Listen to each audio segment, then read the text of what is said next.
Bonjour à tous, ici Cléasim et on se retrouve pour un premier épisode, enfin plutôt un épisode 0, pour une toute nouvelle série donc sur RimWorld. Vous connaissez le jeu, je l'ai déjà présenté plusieurs fois sur ma chaîne en version 0.12, donc il y a eu quand même 3 nouvelles versions depuis la dernière série. Pour certains, vous avez pu participer en live à la présentation, au test en tout cas de cette version 0.12. Je vous avais demandé d'ailleurs si ça vous intéresserait de voir à nouveau ce jeu en série sur la chaîne et plusieurs ont répondu oui, et puis vu comme c'est plutôt actif quand je fais des lives dessus, forcément ça donne envie de vous présenter à nouveau le jeu. Alors bien entendu vous allez pouvoir voir, il y a bien une partie en cours qui est Celestia Aria, qui est la partie du live, mais on ne verra pas cette partie-là durant sur la série YouTube, et c'est tout à fait normal. Par contre, je continuerai bien cette partie-là en live, notamment puisque c'est assez marrant de voir un petit peu l'avancée du jeu. Alors, qu'est-ce qu'il y a de nouveau sur la version 0.12 ? Eh ben déjà, en 0.10, on avait rajouté, en 0.9, pardon, on avait rajouté l'alcool. En 0.12, on a rajouté les loisirs. En 0.11, on avait rajouté, non, on avait rajouté la joie, pardon, en 0.10. En 0.11, les loisirs. Et maintenant, on a rajouté les animaux avec la 0.12. Donc là, ça va être assez intéressant puisqu'on va pouvoir tout simplement domestiquer des animaux et faire en sorte qu'ils nous aident soit à protéger nos colons, soit tout simplement à porter des matériaux ou aller secourir nos colons, donc tout simplement participer aux tâches de la colonie. Alors, pour l'instant, je dis bien épisode 0 puisque je vais attendre 1 ou 2 jours quand cet épisode sera passé avant de tourner la suite, puisque comme pour la série précédente, je vais vous demander de me fixer des objectifs dans les commentaires et vous m'indiquerez bien sûr ce que vous souhaitez voir réaliser. Alors bien sûr, pas de tâches impossibles, évitez aussi de redonner les tâches qui ont été réalisées sur les précédentes séries, donc à savoir obtenir, donc la dernière fois on avait fait 20 colons, obtenir 20 colons, décorer la base, et également, qu'est-ce que j'avais pu réaliser ? Réaliser une salle spéciale, donc ça c'était fait. Donc c'était un petit peu les objectifs principaux, et puis enfin s'échapper bien sûr de la planète. Là, vu qu'on a de nouveautés, autant essayer de jouer dessus, bien sûr.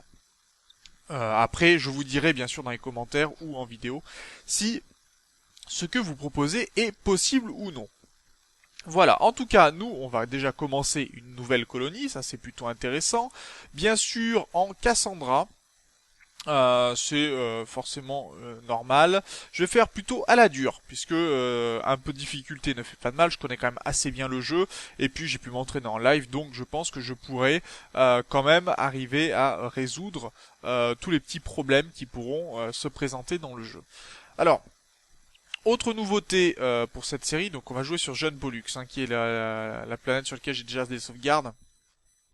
Donc on va prendre cette partie-là, on va jouer plutôt en tempéré cette fois-ci pour pouvoir jouer un petit peu avec les fermes, puisqu'il y a des choses assez intéressantes. Donc on va prendre par contre une petite forêt tempérée avec des grandes collines, du marbre et du grès en principal, pourquoi pas, et la culture de mai à août. Très bien, donc va falloir faire attention peut-être, ça va pas toujours être très bien possible de faire beaucoup de culture, mais ça va être intéressant. Voilà. Et autre nouveauté que je vais inclure dans cette série, c'est que je vais donner les surnoms des personnes qui vont participer à la colonie. Je vais les donner, utiliser des noms, des pseudos de viewers. Donc, n'hésitez pas bien sûr à participer dans les commentaires, puisque ça va être assez important. Si vous souhaitez voir votre pseudo apparaître dans la série, donc je l'ai déjà fait en live et je continuerai donc aussi sur cette série-là. Comme ça pourrait être tout à fait intéressant. Les 3 premiers, je vais les nommer avec des pseudos qui me tiennent à cœur, que vous avez déjà pu voir, notamment sur Darkest Dungeon. Donc, il y aura bien sûr mon personnage ainsi que d'autres. Donc, vous jouerez avec Cléasim sur RimWorld. Donc, ça sera tout simplement le premier. Comme vous savez que Cléasim, c'est tout simplement l'anagramme de Michael. Michael Merv Erwin deviendra Michael Cléasim. Je vais pas essayer de changer les personnages ici, hein, même si ça pourrait être tout à fait intéressant. Je préfère jouer, avoir un petit peu de difficulté, on va dire, avec les personnages présents. Ça pourrait être tout à fait intéressant. Donc on aura Cléasim qui va être tout simplement notre chirurgien, un colon mâle qui est âgé de 21 ans, qui a 59 ans d'âge réel. Ça c'est du fait qu'il a été cryogénisé, enfin âge biologique 21 ans, mais âge chronologique 59 ans. Il a été cryogénisé pendant 28 ans. Non, 38 ans, pardon. Ne jamais faire de maths à la télé. Règle numéro 1. Mais bon, c'est pas très grave. En tout cas, donc je vais être Cléasim ici. De ce côté-ci, on va pouvoir changer un petit peu. Nous avons un deuxième homme qui a 51 ans, donc ça va être plutôt une personne assez âgée, qui n'est pas capable de faire plusieurs choses, mais qui est assez bon médecin, assez bon fermier, et qui fait aussi du tir, donc pourquoi pas, de l'artisanat, donc ça pourrait être assez intéressant. Et de ce côté-ci, on va trouver Mentan. Ne me demandez pas pourquoi j'ai choisi ces pseudos, ça c'est tout à fait personnel. Et enfin, on a Siref, donc qui est une femme âgée de 52 ans, donc on aura quand même des personnes assez âgées dans notre colonie, si ce n'est Cléasim. Et ce sera Hermine, de ce côté-ci, qui tiendra la 3e place. Donc on aura Hermine, qui est capable de rien du tout, qui a une bonne résistance psychique, qui est plutôt sanguinaire, donc à mon avis c'est qui aime taper un petit peu tout ce qui bouge, vous voyez, d'accord. Elle aime voir la vue du sang et les cadavres, pas de souci. Elle est trop intelligente, bon, pourquoi pas. Donc là, je vais faire une petite ellipse parce que avec Fraps, si je lance la partie, il va pas beaucoup apprécier et on se retrouve dans la partie où je n'avancerai pas. On regardera juste le terrain, ça sera le plus intéressant. Donc c'est parti pour aller dans notre nouvelle colonie avec Cléasim, Mentan et Hermine, pour tout simplement démarrer cette version, cette nouvelle série. Vous vous réveillez tous les trois dans vos sarcophages d'hypersommeil, alertés par le bruit des sirènes et du métal s'arrachant. Vous avez à peine le temps de vous faufiler dans les capsules de sauvetage avant que le vaisseau ne se déchire en deux. Quelque temps plus tard, vous atterrissez sur une planète inconnue de la bordure extérieure. Alors que des morceaux du vaisseau s'écrasent autour de vous, vous commencez à établir des stratégies pour survivre.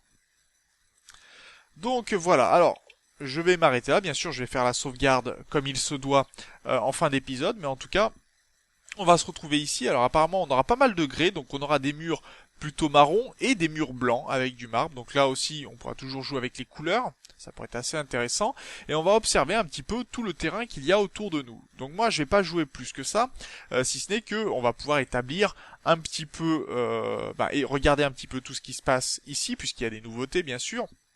Et on va établir un petit peu un camp juste en utilisant tout simplement la fonction planifier.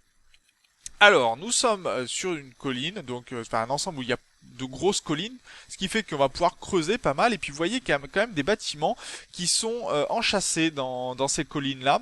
Donc on pourra peut-être les utiliser plus tard, ça peut être assez intéressant. Donc beaucoup de grès, beaucoup de marbre bien entendu. Va falloir faire attention pour arriver à différencier le métal compacté du grès. On a quand même pas mal de métal en bordure, ça c'est tout à fait intéressant. Ce qui fait qu'on pourra assez rapidement, je pense, on pourra tout simplement utiliser le métal à des fins constructrices. Alors on a quand même pas mal de ressources. Je vois pas vraiment d'autres mines pour le moment, ce qui peut être un peu gênant puisqu'on aura besoin d'or et de plastacier. Ah, on a une mine d'or non, de l'argent de ce côté-ci, pardon. On verra si on trouve du plastacier par la suite. Là voilà, on a du plastacier qui est ici et nous on va atterrir de ce côté-ci. Donc ce qui fait qu'on va certainement creuser dans cette montagne-là pour avoir notre début de base et puis on essaiera de le défendre en utilisant ces côtés-ci. Ça pourrait être tout à fait intéressant. Comme animaux présents, on a des alpagas qui est peut-être sympathique. On a des rataboum, les boomrats en anglais. On a des muffalos qui vont tout simplement, c'est un petit peu des buffles, hein, donc voilà. Nous avons des Ewe et normalement c'est des bucks, voilà, donc c'est tout simplement des cerfs, hein, des cerfs et des biches. Qu'est-ce que l'on a encore comme autres animaux présents sur la carte? Pour l'instant c'est pas mal. Bon, je pense qu'il doit y avoir des lièvres hein, qui doivent courir quelque part. Donc des alpagues encore. On a une tortue, donc ça pourrait être intéressant. Pourquoi pas d'apprivoiser une tortue. Est-ce qu'on a d'autres animaux? Pour le moment, pas vraiment. Mais en tout cas, on a quand même quelques animaux. Ok, bon, moi ça me va de ce côté-ci. On verra certainement apparaître d'autres animaux au cours de la partie. Alors, je vais planifier rapidement un petit peu une base, puisqu'on va arriver par ici. On a ici des terres fertiles, donc ça veut dire qu'on va pouvoir cultiver plus facilement, donc ça va être assez intéressant. Ce que je vais faire dans un premier temps, c'est déjà délimiter un terrain comme ceci, ce qui va être notre première enceinte, tout simplement où on va être en sécurité, et je ferai ensuite une deuxième enceinte, à peu près comme ceci. Pourquoi pas une autre, voilà, de ce côté-ci, où on pourra, tout simplement, on verra ce que l'on peut faire de ce côté-ci, mais il y aura peut-être des choses intéressantes. Et enfin, peut-être une enceinte plus comme ceci. Là, il faudra qu'on ferme, mais peut-être plus comme ça. Voilà, où on pourra tout simplement faire un petit peu de la production, continuer nos fermes, etc. Voilà à peu près tout ce que j'ai planifié pour le moment. Le reste, ça se fera avec vous, on n'ira pas plus loin. Donc pour cette série, comme vous l'avez compris, participez dans les commentaires et ça vous permettra comme ça d'apparaître, que votre pseudo apparaisse sur les personnages. Hein. Pour ceci, il me suffit, quand ils seront disponibles, de cliquer sur les personnages et on pourra les faire apparaître. Ça, je commencerai peut-être plutôt à expliquer dans l'épisode 1. Donc c'est pour ça que je ne le fais pas pour le moment. Je préfère faire un épisode court pour l'épisode 0. Ce sera très bien. Donc n'hésitez pas, après cette digression, excusez-moi, donc participez et vous aurez des chances comme ça d'apparaître dans la série, donc c'est assez important quand même d'avoir vos retours. N'hésitez pas bien sûr aussi à donner des défis, hein, c'est ce qui donnera un petit peu le fil rouge de la série. Alors évitez ceux qui ont déjà été donnés, hein, je les ai indiqués en début d'épisode. Et puis donc, on continuera cette série pour tout le temps que je le jugerai nécessaire. Et comme ça, je pense qu'on pourra s'amuser. En tout cas, on va penser fort à Droopy. Ceux qui suivent le live sauront de quoi je parle. Et on se retrouve dans le prochain épisode. D'ici là, portez-vous bien. Salut!